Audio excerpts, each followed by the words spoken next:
Ce qui est très intéressant avec ce système, quand on le compare à d'autres systèmes aussi potentiellement intéressants, avec un système avec plusieurs planètes, dont des planètes dans la zone habitable, comme Kepler 186 par exemple, eh ben, c'est toutes les nouvelles observations qu'on va pouvoir faire sur TRAPPIST-1, qui vont nous apporter énormément d'informations que jamais on pourra avoir sur Kepler 186 par exemple.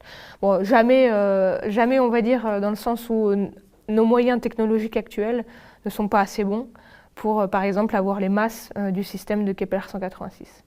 Mais par contre, pour TRAPPIST, ça, on a commencé à pouvoir le faire, avoir les masses des planètes. Et dans le futur, on aura suffisamment d'observations pour avoir vraiment une très bonne idée des masses de ce système.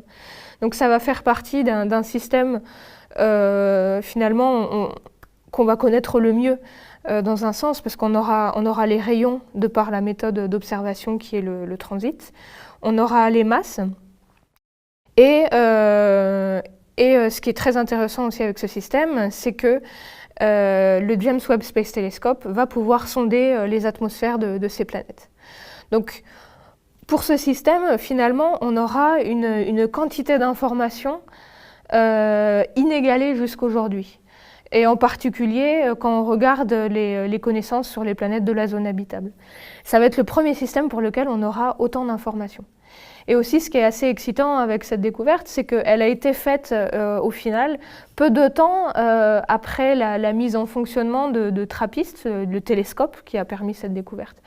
Donc, on s'attend à trouver des systèmes comme TRAPPIST-1, on s'attend à en trouver en fait beaucoup.